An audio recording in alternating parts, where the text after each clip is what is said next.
In this video, we're going to go over 9.2, check and reflect from page 325. Okay, one thing I forgot to mention with 9.1 is when you guys are doing this unit, remember with this, we are using our filters. So you may see a lot of information in here that you may disagree with, but we will respect the opinions as always, but we don't have to necessarily agree. The first question from Earth: why does the sun appear to be rising in the east and setting in the west? So if we were taking a look at a perspective from the North Pole, we would be spinning on a counterclockwise direction, and the sun would appear to come up from the east and set in the west. Number 2A. Explain the connection between the sun and the tilt of the Earth's axis in relation to the season. So we'll just say this is the sun, and sorry, this is a poor model, but this will be the Earth. We'll say it's the tilt of its axis. So right now, if we were in the northern hemisphere, this would be spring for us. But as the Earth rotates around the sun, it keeps its same tilt. So at this point here, this would be summer for us. The northern hemisphere is pointed towards the sun. As we go around, it'd be fall for us. And over here, winter time. So you can see the bottom of the pen, which represents the south pole, it would be closer to the sun. So that would be the summer for the south and the winter for the north. And then we come back over here. It's spring once again. Okay, 2B. Have different cultures detected these seasonal changes? Yeah, absolutely. Numerous cultures have obviously observed different seasons over the millennia. Recognizing the seasons was extremely important for numerous cultures, knowing when to plant their crops, know when seasonal migrations would occur, know when they had to get ready for the cold seasons. In some areas, rainy seasons. 2C, explain why this was necessary for their survival. Well, a great example is the First Nations people of Saskatchewan. So traditionally, if they could not recognize the seasons, it could be devastating for them, not knowing when to get prepared for wintertime. So a lot of the First Nations people developed different tools to help them observe the seasonal changes and predict when they occur. So many of them would use medicine wheels to mark the seasonal changes. Question number 3. Describe how the Northern Cree and Dene divide one year into seasons. How is it different from how Eurocentric cultures divide the year into seasons? In traditional Cree and Dene cultures, they actually divided the year up into 6 seasons. And within that, they would have months based on the lunar cycles. So they would actually have 13 months in a year. If you take a look at the Eurocentric interpretation of seasons, which we commonly use, it sees a year with 4 seasons and only 12 months. Now, if we take a look at the Cree Dene way of dividing up the year, it does make a lot of sense, especially for those that are involved in agriculture. If we take a look at what happens on a farm during the year, you could divide up the year into definitely more than 4 seasons. So we could start off with winter time. Then we have calving time, seeding time, haying time, harvest time. Then we could actually have a fall, which it could be like bale picking and stuff like that. And then we return back to winter. So we could even have 6 or 7 seasons if we divide it up by the way a farm operates in a year. Question number 4. Why do we only see one side of the moon at all times? We only see one side of the moon because it rotates at the same speed that it orbits around the Earth. Question 5. The moon does not have a dense metallic core as Earth does. Instead, it appears to be composed only of the same materials as are found in Earth's outer layers. Based on this information, what conclusion can be drawn about the formation of the moon? So there's a lot of different beliefs with this. So the one that would be most common around our setting is it was created at the time of creation. Some people believe that a huge asteroid or comet actually hit the Earth, and the Earth or the moon was actually a chunk of the Earth that ended up splitting off. So there's lots of different theories and beliefs. So take a look a little bit at it, some of them, and just see what other people think. Okay, number 6.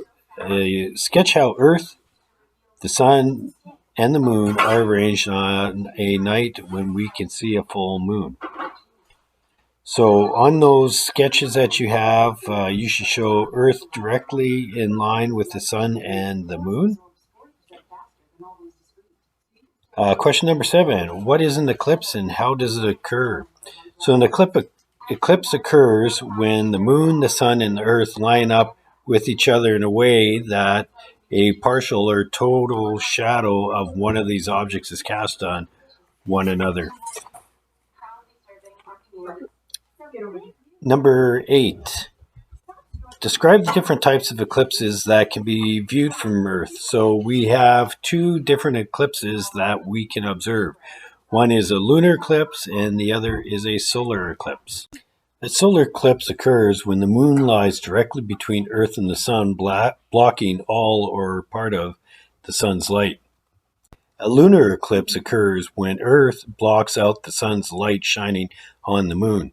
Earth casts a shadow on the moon, totally or partially. Question number 9 asks, do you agree or disagree with the statement, a total eclipse of the moon by Earth can happen only during a full moon? Justify your answer using a diagram. During a total lunar eclipse, the moon must be on the opposite side of the Earth from the sun. If the moon were not in Earth's shadow, its surface would not be fully illuminated. Your diagram should resemble figure 9.21 on page 320. Question 10. The sun is a star. Use your own words to write a scientific description of a star. So in your description, you should include that a star is a body of plasma or electrically charged gas, which emits energy from nuclear reactions that occur in its core. Number 11. The sun features significantly in the traditions of the Saulteaux people. Describe one understanding that Saulteaux people have about the sun. An example is that the Saulteaux or people believe that the sun travels across the Earth's sky, so that the sun is revolving around the Earth, not the Earth around the sun. This spiritual-based understanding coexists with a scientifically based understanding. The two don't contradict each other, so it's a great example of people being allowed to believe and understand their own beliefs. Question number 12. What is the solar wind? The solar wind is a flow of electrically charged particles emitted by the sun. 13. Name the solar event in each image, A and B, below, and explain the cause of each feature. Okay, so 13A, that would be image A. It's a prominence. These are arcs or loops of gas that have erupted from the surface of the sun. Image B is a sunspot. A sunspot is an irregular dark spot that appears on the surface of the sun. Sunspots are cooler in temperature than the surface of the sun and appear in cycles. Question number 14. How can a coronal mass ejection from the sun cause damage on Earth?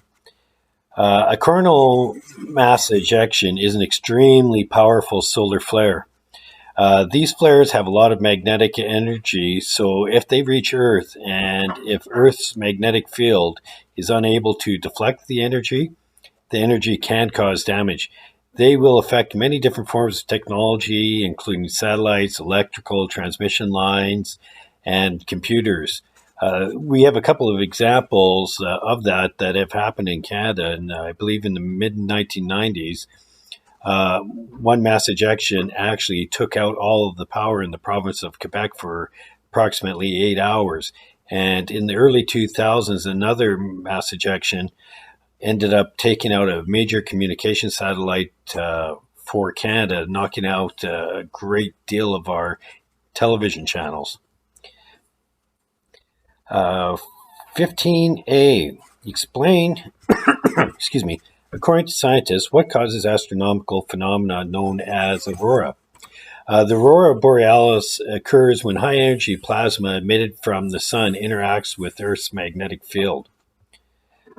B, why is it important to continue to study auroras?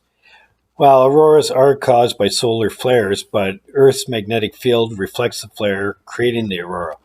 Because they are solar flares, they can do damage as the same damage as a coronal mass ejection. Question 16. First Nations and Métis astronomers used their own observations and cultural perspectives to explain celestial phenomena. Describe some examples of how First Nations and Métis perspectives differ from those of scientists. There's numerous examples that you could pick from. Some Nokwe believe that the sun revolves around the earth. Some First Nations and Métis people talk about how the Northern Lights, or describe them as spirit dancers, pone spirits, or spirits of family. Sometimes the colors will represent different things. So if the lights are red, then there will be bloodshed.